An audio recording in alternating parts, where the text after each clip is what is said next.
What if I told you the Israel-Palestine conflict didn't start in 1948, but thousands of years ago in one family? Yeah, one family. Could everything we're seeing today, the land battles, the headlines, the tension, actually trace back to Abraham's two sons, Isaac and Ishmael? Sounds impossible, right? For generations, both sides have cried for peace. Mothers have buried their children, fathers have lost hope. But the roots of this story go much deeper than politics. They go back to promises, jealousy, and faith. In this video, we'll uncover how the Bible itself explains the conflict's origin, and how understanding that story reveals God's bigger plan for Israel, Palestine, and the world. But before we dive in, I want to hear from you. What do you think truly started this conflict? Religion, land, or something way older? Drop your answer in the comments. Type "ancient promise" if you think it began long before politics. It all began with a promise to one man. A promise that would bless the world, but also divide it. Let's go back to where it all started, with Abraham. Abraham, a man called out of nowhere, chosen by God to begin something the world had never seen. One promise that would bless nations, define boundaries, and test faith itself. Let's read it. Genesis 12, verses 1 to 3. The Lord said to Abram, "Go from your country, your people, and your father's house, to the land I will show you. I will make you into a great nation, and all peoples on earth will be blessed through you." And later in Genesis 15, God drew the map, from the river of Egypt to the Euphrates. So what did God promise Abraham? 3 things: a land, a nation, a blessing. That land, Israel. That nation, carrying God's name. That blessing would reach the whole world. But this wasn't just a nice promise. It was a covenant, a forever kind of promise from God Himself. It set Israel apart, a chosen people with a divine inheritance. And through Abraham's family, God would send the greatest gift, the Messiah. Here's what's powerful.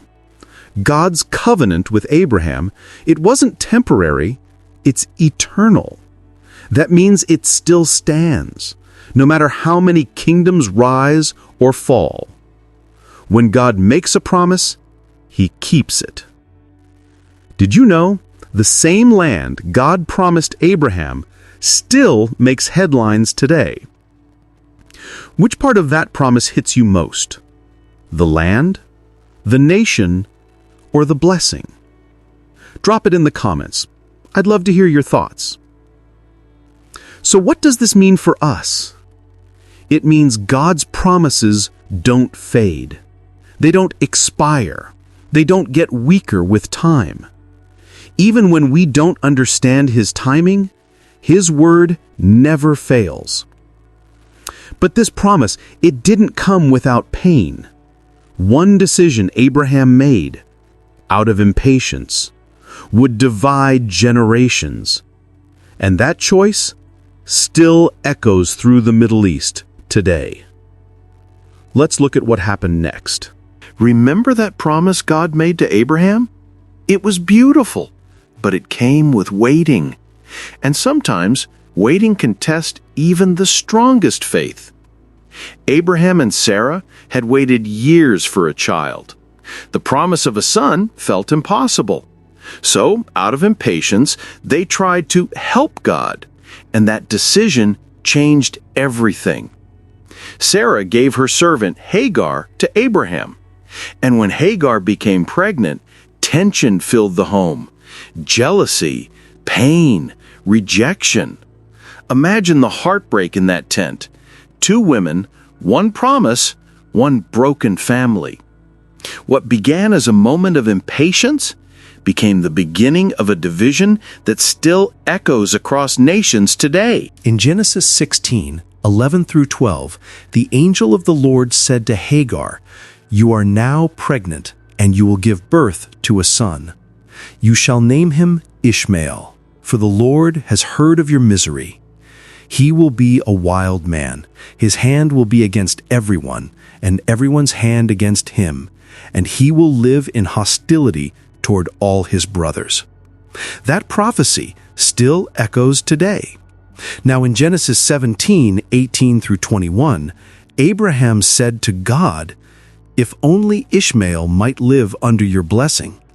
But God replied, "Yes, I will bless Ishmael and make him fruitful, but my covenant, my special promise, I will establish with Isaac, whom Sarah will bear to you by this time next year." Do you see it? Both sons were blessed, but only one carried the covenant. God didn't reject Ishmael. He heard him. He blessed him. But he chose Isaac as the one through whom his divine plan would continue. So why Isaac? Why not Ishmael? The Bible shows us something powerful here. Both Ishmael and Isaac were part of God's plan, but for different purposes. God didn't reject Ishmael. He blessed him, gave him a great nation. But the covenant, the promise, went through Isaac. It's not about favoritism. It's about order. It's about purpose. God keeps his word. Every blessing, every promise follows his divine pattern. So while Ishmael's line became nations, Isaac's line carried the covenant, the path that would lead to Israel, and eventually to the Messiah. It makes you wonder, doesn't it? Why would God bless both, yet choose only one for the covenant? Hold that thought, because the answer reveals something deeper about faith and promise. Paul explains it perfectly. He says, Abraham had 2 sons, one by the slave woman, Hagar, the other by the free woman, Sarah. Ishmael was born by human effort, Isaac by God's promise. Hear that again. One born by effort, the other by promise. Paul says this is an allegory, a picture. Hagar represents trying to do things our own way. Sarah represents trusting God's way. And that's the heart of the story, human effort versus divine promise. Every time we take matters into our own hands, we walk the path of Ishmael. But when we wait on God's timing, we walk the path of Isaac. And that choice, effort or promise, still shapes nations today. So, what does all this mean? This moment between Ishmael and Isaac changed the course of history. 2 sons, 2 lineages, 2 nations. Ishmael's descendants became the Arab peoples. Isaac's line became Israel, the nation through which God would bring the Messiah. And remember that prophecy about Ishmael? He will live in hostility toward all his brothers. That word has echoed through centuries. The tension we see today between their descendants, it didn't start with politics. It started in a family divided by impatience and human effort. Abraham loved both sons, but one decision, made out of impatience, planted a seed that grew into generations of conflict. That's how powerful one choice can be. When we act before God's timing, we often create struggles we were never meant to fight. And that's why this story still matters. Because the conflict we see in the Middle East today has deep spiritual roots, not just historical ones. God's promise never failed. His plan continued through Isaac. But the consequences of Abraham's impatience still ripple through time. Here's the lesson. God's covenant doesn't depend on human effort. It depends on His word. Abraham tried to help God, but God doesn't need help to keep His promises. When we rush God's plan, we create tension, just like Abraham did. But when we trust His timing, peace follows. God's plan is always bigger than our understanding. His promise stands even when we can't see how. So this story reminds us, faith waits, impatience builds conflict, and God's covenant always prevails. Because in the end, what God promises, He performs. Let me ask you something. Do you think Abraham's choice to have a son through Hagar was disobedience or just human weakness?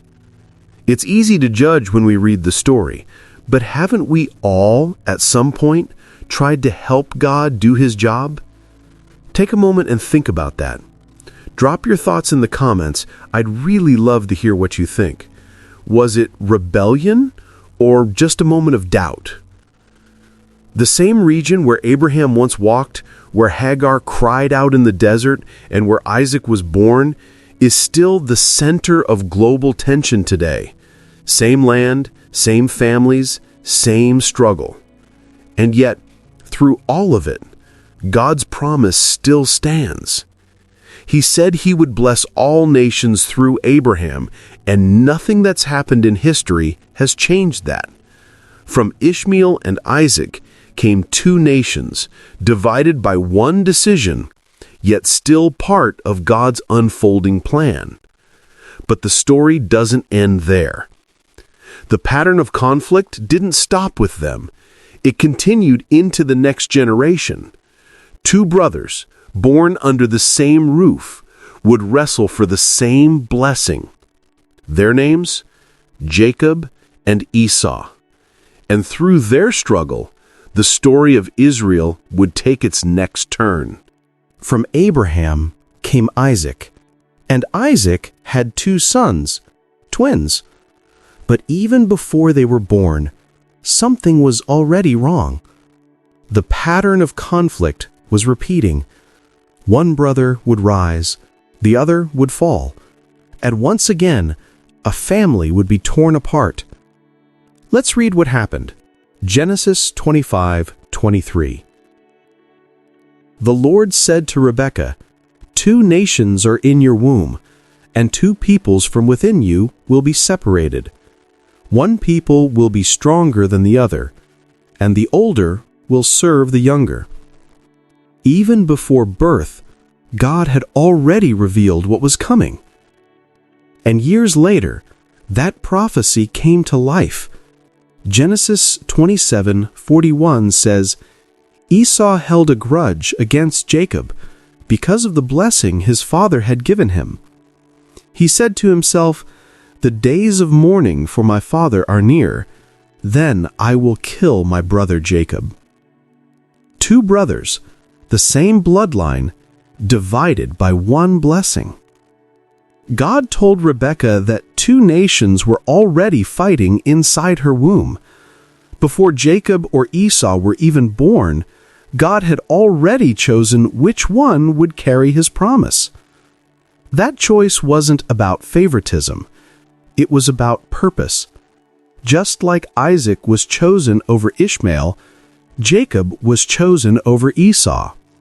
Not because he was perfect, not because he was stronger, but because God had a plan that went beyond what anyone could see. It's a reminder, God's decisions don't always fit our logic, but His plan is always right, even when it doesn't make sense. So what can we learn from this story? Sometimes God's plans don't go the way we expect. Sometimes the person who seems last becomes the one God uses most. From Abraham to Isaac, from Jacob to Esau, the same pattern kept repeating. conflict, tension, impossible choices. But through it all, God's purpose never failed. Then, something changed. God appeared to Jacob. He reaffirmed his promise, descendants, land, and blessing. And he gave Jacob a new name, Israel. From that moment on, Jacob's story became the story of a nation chosen, not because they were perfect, but because God made a promise he would never break. Every struggle was part of his design, leading to something greater, to a promise, a covenant that would define an entire people. Israel wasn't just born from a promise, they were built for a purpose. But over time, something changed. The covenant was still there, but the people started to forget why they were chosen, forget who chose them. And that's when everything began to shift. But what happens when a chosen people forget their calling? The answer explains not only their exile, but how the name Palestine came to be. God made a covenant with Israel, a promise that defined their destiny. In Deuteronomy 7, God said, "The Lord your God has chosen you, not because you were more in number, but because the Lord loved you." And in Deuteronomy 28, he made it clear, "Blessing if you obey, curse if you turn away." Israel was chosen to reflect God's ways to the nations. Their obedience was the key to their blessing. Their land, their peace, their future, all depended on faithfulness. Israel's greatness didn't come from power or wealth. It came from walking with God. When they followed him, they flourished. When they turned away, they fell. The covenant wasn't a privilege, it was a partnership, a calling to live differently, to show God's character to the world. God's promises always carry purpose. He chose Israel, not because they were better, but because through them his plan would unfold. Even today, the principle remains. God blesses faithfulness, always. Obedience isn't about rules, it's about relationship. It's saying, "God, I trust your way more than mine." Even when Israel rebelled, God never walked away. He warned them. He waited. He wept. That's the heart of a faithful father, a God who disciplines but never abandons, a God who keeps his promise even when his people break theirs. But Israel didn't always stay faithful. The covenant that brought blessing soon became the reason for exile. Empires rose, kingdoms fell, and through centuries of conflict, the promise and the land were tested again and again. Abraham, the man God called to build a nation.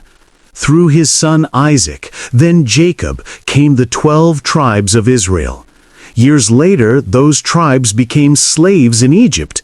That's where God raised up Moses to lead them out of bondage. After Moses came Joshua, the warrior who led them into the promised land. For years, Israel was led by judges and prophets, but the people wanted a king. So God gave them one. First Saul, then David, the shepherd boy who became a mighty king.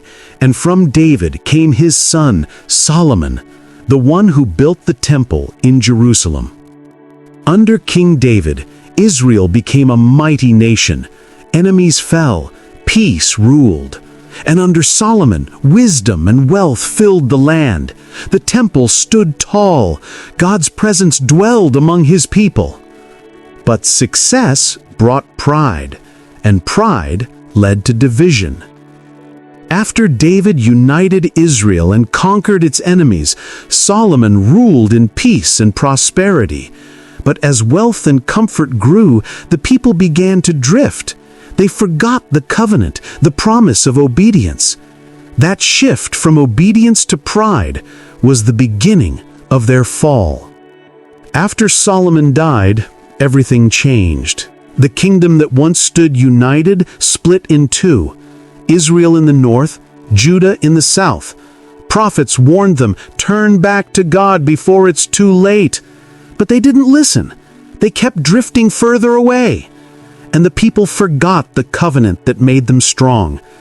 So God allowed what he had already warned through Jeremiah. The land would rest for 70 years. 70 years of silence. 70 years of exile. It was a time of loss, but also a time of reflection. A reminder that when a nation turns from God, his mercy still waits, but his warning is real. The warnings came true. First, the Assyrians invaded the north. Israel was taken captive. Years later, Babylon came for Judah. Jerusalem burned, and the Holy Temple was destroyed. Families were torn apart. The people were carried away into a foreign land. It was a dark time, a time when hope felt lost. But even in Babylon, they didn't forget who they were. They still prayed, facing toward Jerusalem, longing for home. And God saw their tears. He hadn't forgotten his promise. Years passed, empires rose and fell. Then came Persia, and God moved in the heart of a king. Cyrus, a pagan king, allowed the Jews to return home and rebuild Jerusalem. For a moment, hope was alive again. The temple stood once more, worship returned. But peace didn't last long. Soon, Greece conquered Persia, and after Greece came Rome. Powerful, brutal, unstoppable. Rome didn't just rule by force, they ruled by fear. And one day, they made a move no empire had ever made before. They renamed the land. They called it Palestina, to erase Israel's identity from the earth. Imagine that for a moment. Your nation's name wiped away, your history rewritten, yet your faith refuses to die. Through exile, war, and scattering, Israel still survived. No empire could erase their faith. No distance could break their covenant. Every prophecy, every promise still lived inside their hearts because God's word never dies. But one empire, Rome, would go further than all the rest. They wouldn't just conquer the land. They'd try to erase its very name. Its army stretched from Europe all the way to the Middle East, and among the lands under its control was Judea, what we now call Israel. At first, Rome allowed the Jewish people some freedom to worship, to live their way of life. But tension was growing. Heavy taxes, corruption, and Roman idols filling their land, it was too much for many Jews to bear. And finally, they had enough. In the year 66 AD, rebellion broke out. The Jewish people rose up against Rome, believing God would help them win back their freedom. But Rome saw it as a direct challenge, an insult to their power. So the empire struck back with overwhelming force. By 70 AD, Roman legions surrounded Jerusalem. The fighting was brutal. The city burned, and the great temple, the center of Jewish faith, was destroyed. Smoke filled the sky where prayers once rose to heaven. Families scattered, the heart of Israel silenced. Jesus had already warned in Luke 21:24, Jerusalem will be trampled by the Gentiles until the times of the Gentiles are fulfilled. And now, it had come to pass. The prophecy was real. After the rebellion, the land of Israel was silent. Roman legions crushed the uprising, cities burned, families torn apart. thousands of Jews were killed, and many more were taken away, scattered across the Roman Empire. This scattering wasn't random. It was exactly what God had warned long before. In Deuteronomy 28:64, God said his people would be scattered to the ends of the earth. And now, it was happening. The homeland of Israel nearly empty, the people displaced, the temple destroyed, and the heart of the nation broken. Rome had crushed the people, but now they wanted to crush something deeper, Israel's identity. So Rome made a bold move. After another rebellion around 135 AD, they decided to erase the name Judea from the map. They renamed the land Palestina. Why? To humiliate Israel, to erase every memory of a Jewish homeland. The word Palestina came from Philistia, the ancient enemies of Israel, the Philistines. Can you imagine that? Rome didn't just rename the land, they chose the name of Israel's old enemies on purpose. It wasn't a new nation being born, it was an identity being erased.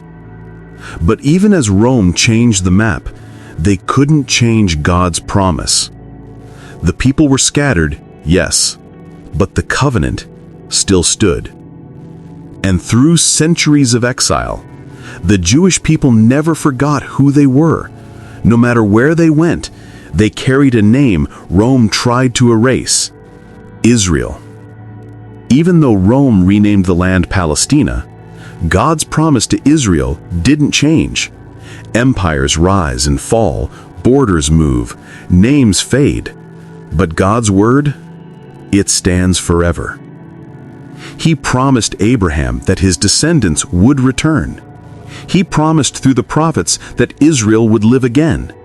And history proves it. No empire has ever been able to erase what God established. Rome tried. Others would try too. But the name Israel would not die. This shows something powerful. God's covenant wasn't built on politics or maps. It was built on his promise.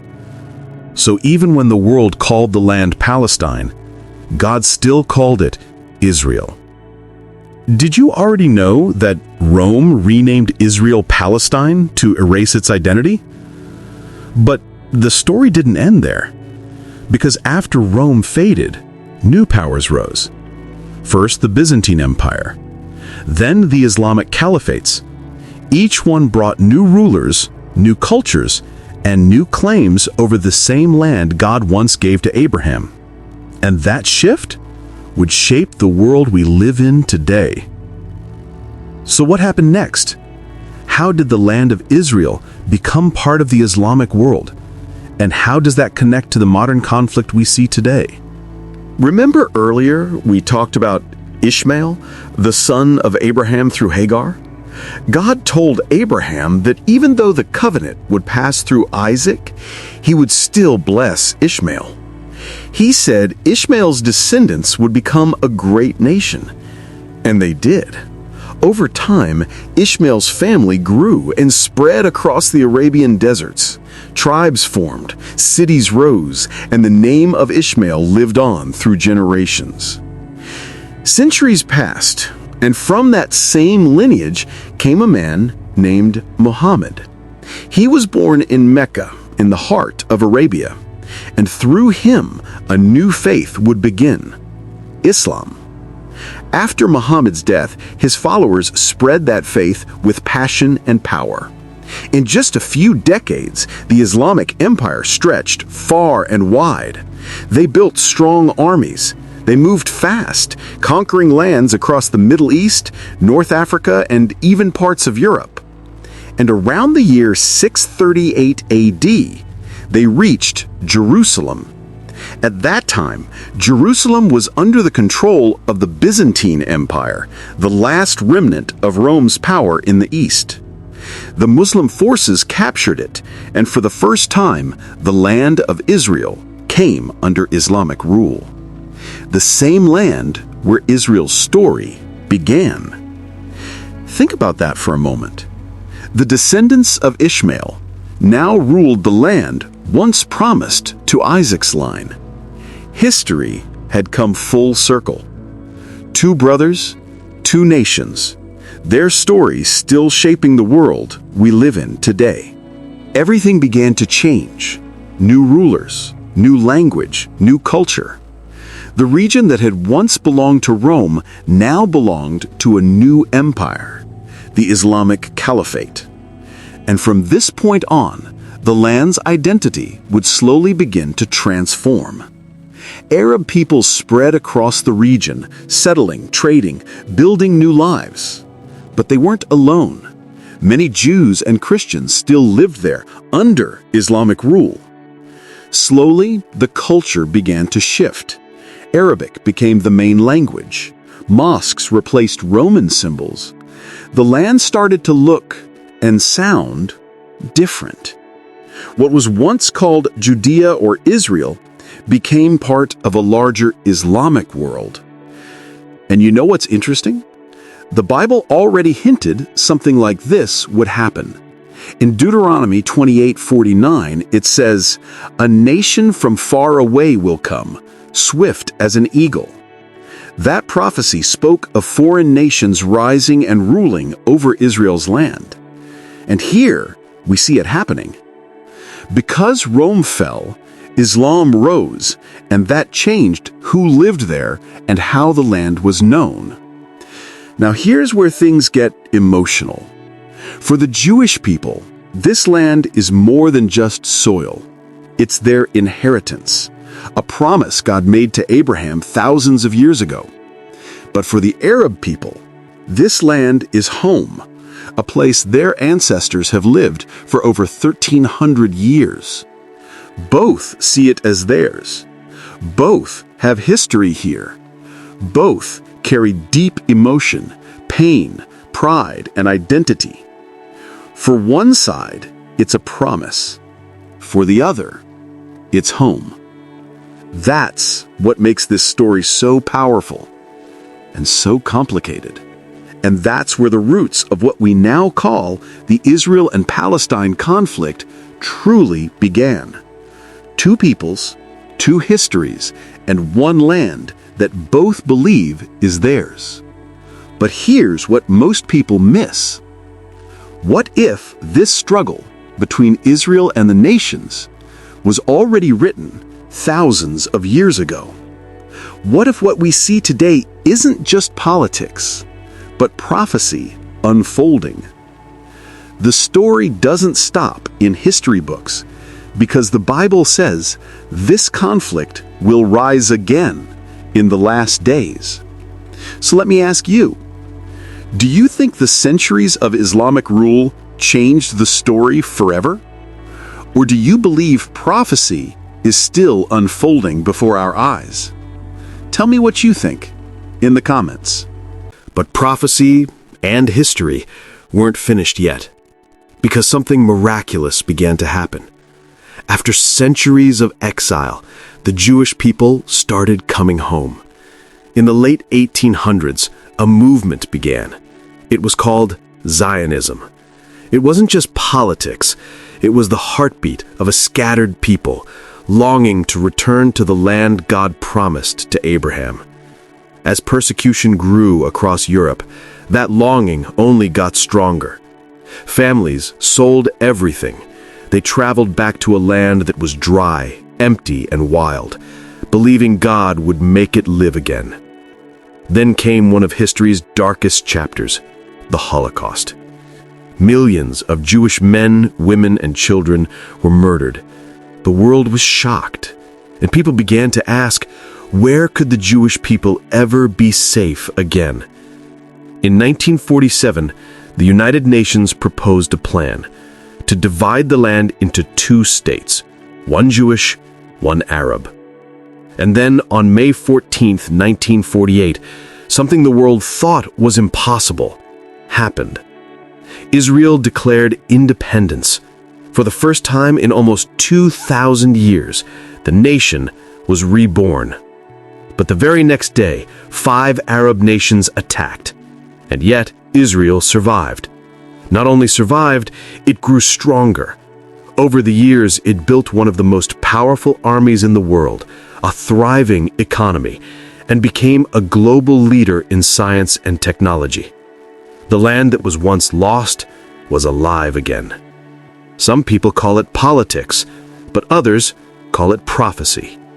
Because the Bible said that in the last days, Israel would return to its land, and the desert would bloom again. Could this be that prophecy unfolding before our eyes? But even after Israel's rebirth, one small place remained a flashpoint of tension: Gaza. Just 25 miles long, tiny yet explosive in history and meaning. In the Bible, Gaza was part of the land of the Philistines, ancient enemies of Israel. But it also lay within the borders God promised to Abraham's descendants. So from a biblical view, many believe Gaza belongs to the Promised Land. After 1948, Egypt controlled Gaza. Then, in 1967, during the Six-Day War, Israel captured it. But in 2005, Israel withdrew completely.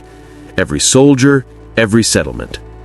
Since then, Gaza has been ruled by the Palestinian group Hamas. Today, Israel no longer claims it as part of its state. But the question remains, is Gaza still part of God's promise?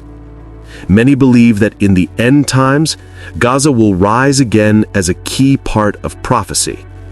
So the tension we see today might not just be politics. It could be prophecy, setting the stage. Because the Bible doesn't only talk about Israel's past, it talks about its future, a time when Jerusalem will become the center of global conflict. And if you look around, the signs of that prophecy are happening right now. Listen to what God said through Zechariah. I will make Jerusalem a cup of trembling, a burdensome stone for all nations. And Jesus said in Luke 21:24, Jerusalem will be trampled by the Gentiles until the times of the Gentiles are fulfilled. Jerusalem, a city barely visible on a map, now stands at the center of global tension. Every headline, every leader seems to circle back to this one place. But this isn't just politics, it's prophecy.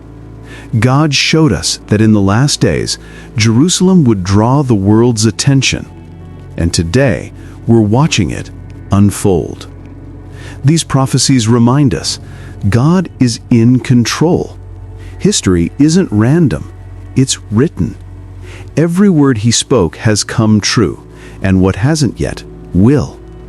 So stay watchful, stay prayerful, keep your heart anchored in God's plan, because what he said is happening. Are we living in the times Zechariah and Jesus spoke about? Through it all, God's purpose never changed. He's still writing his story, and we're part of it. Look around. The tension is still here. Peace talks rise and fall. Headlines shift, but the story feels familiar. When violence breaks out, when peace falls apart, remember, this isn't new. History echoes. Only God can heal the human heart. Empires rise, borders shift, but God's promises, they stand. So don't live in fear. Stay prayerful. Stay watchful. Trust his timing, not the headlines. Prophecy isn't meant to scare us. It's meant to give us peace. Everything happening is moving toward his plan. Do you see God's hand in today's events?